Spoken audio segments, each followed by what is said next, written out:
He could be on some runaway shit. But that's not you. But that's not me, and that's that codependency shit. Yeah.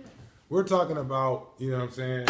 I don't want to get into the no contest charge and shit. Some people know about it and think they know what it is, but I wouldn't be in this apartment right now. And I really have kept it to myself because now I'm working on the logistics because I'm about to sue in relationship to it because it's an ongoing conspiracy. The statute of limitations are not over. But I just want to talk about my mother's position in the whole thing.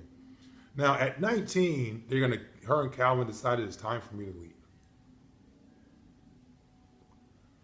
Now, before I leave, I have to go on a cross-country trip with them to see Calvin's people in Mississippi, see our people in South Carolina, go to Atlanta, and it was a 3-month trip. It expanded the entire summer. Carol now limits the length of time in which it was. So anyway, at the end of the summer, we get back to LA, and at the end of the month, August, we get back the next day. Even though I got the apartment approved for the apartment before we left, I have to move into this apartment at 19. I don't have a job though. Now I had the opportunity to have a very well-paying job before we left. I don't understand why. As a grown-ass man, I'm just like, why wouldn't you? If you talk to Carmelita and you talk to all these people and they told you that this is a viable way of making an income to be independent and you want me to be independent, why is it that you now want me to be dependent upon you for 3 months and even tell me I'm the only reason you eating, little nigga, while we're on the trip? What do you mean you're the only reason I'm eating? I had an opportunity to actually eat, and you're going to throw me into an apartment when we get back in which I won't have the opportunity to eat. So what the hell? So I'm in the apartment for, 2.5, almost 3 years.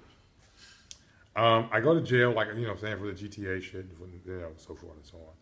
And I get out of jail, and immediately Carol and Calvin take my keys and make me move back into the house. It's the only place I have to live. And I can't sleep in my original room. They've made it into an office. I have to sleep in Brian and Tony's room.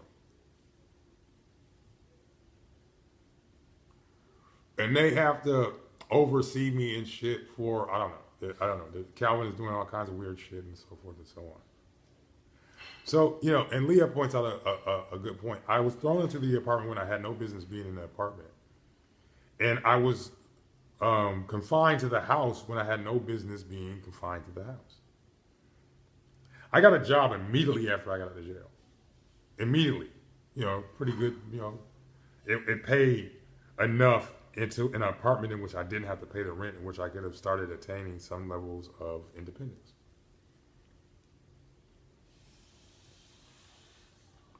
Now, after all the other shit happened, Carol has me thrown into the mental hospital.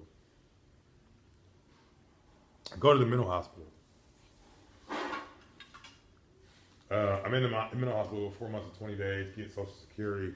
Carol becomes my payee, and I'm again dependent upon Carol. See, you see the narcissistic parenting pattern there? She has a narcissistic parenting pattern. And I can point it out over and over again.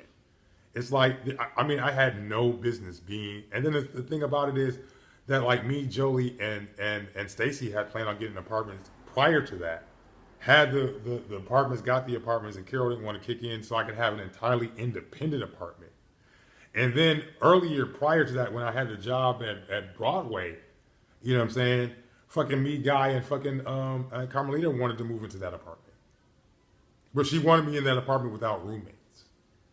And then that's the crazy shit that when I get into the apartment, I'm not supposed to have any company. It's not just that I'm in the apartment being independent, but I have no independence in the apartment. And Calvin is always coming to the apartment to look in on me. What the fuck? I'm like, and see, if I knew what narcissistic parenting patterns were, if I had access to the internet then, I would have been liberated then from this codependent, because I would have seen the tactics, the bed on the ground and so forth. And this is just after the tough love experience. which again is a conversion therapy. And conversion therapy is just a fucking another word for fucking, brainwashing. So dude, I'm just like, I see this shit. You know what I'm saying? I see these. My mother's extreme. I mean, fucking narcissistic um, parenting, patterns or behavioral patterns or traits. You know what I'm saying? Being, I mean, that whole fiasco was all about narcissistic personality, or narcissistic parenting disorder, which is Munchausen by proxy. Oh God, Jesus. And I'm like, I can't be a victim to that anymore. You know what I'm saying? I can't be, I can't. But that's the there and then as it affects the here and now. And I realize that I'm victorious because it resulted in the person that I am now. You know, I love the person that I am right now.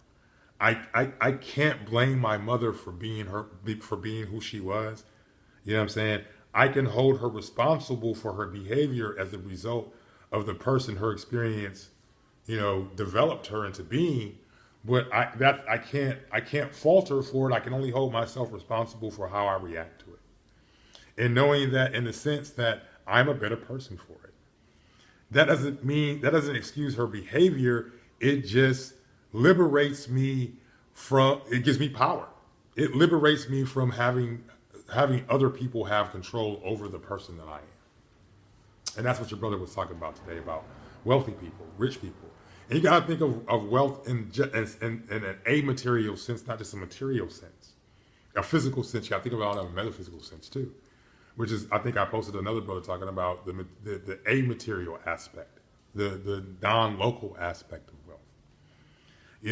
It's a wealthy state of mind. It's that old money state of mind. You know what I'm saying? I'm an old money gangster. I have an old money state of mind.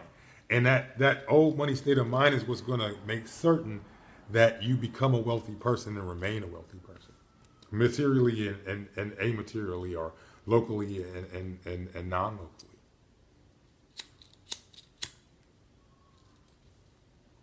Where you actually live your best life. Now, this idea, and you can a material existence has its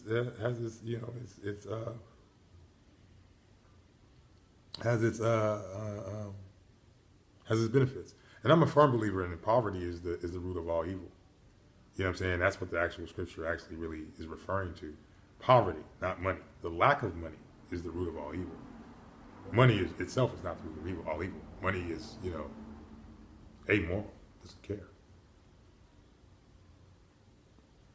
It's based upon the conscious user of the money. And that's how we can know that the conscious user of the energy in which our material universe is comprised of is a conscientious thinker. Because the ability to conscientiously think is available to us in this universe. Injustice is a deviation of justice. Without justice, there can be no injustice. So therefore, the consciousness in which this is all derived from is as a just mind state, consciousness. And see, we want to think of only humanity as the only type of intelligent thinking or conscious thinking or aware thinking entities. That consciousness itself is not a living entity. And therefore consciousness itself is where all things are derived from. Knowledge is the foundation of all things in existence. The understanding, the child that is born, is in the supreme love the love that comes from the amalgamation or the union of yin and yang. That's the ultimate thought. That's the Wu-Tang, or the Wu-Chi. So, you know what I'm saying? It's like, I don't know. Yeah, I started off talking about my personal shit and started getting into like, the benefits of your personal trauma. You know what I'm saying? And how you can create your personal metaphor deriving from that personal trauma, personal history, or the trauma of your personal history, and make it a personal triumph in your personal metaphor, which is rooted in your personal history. You don't have to escape your personal history in order to create your personal metaphor. Matter of fact, that's where it's in. A lot of us are trying to escape. That's delusion. Our trauma. You can't escape your trauma. You have to embrace it and make it a part of your reality. It's made you who you are. It's what's hardened the steel, what's turned carbon into diamond.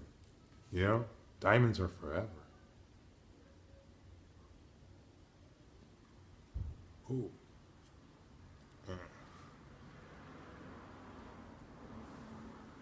So, keep that in mind. You are a great work in making.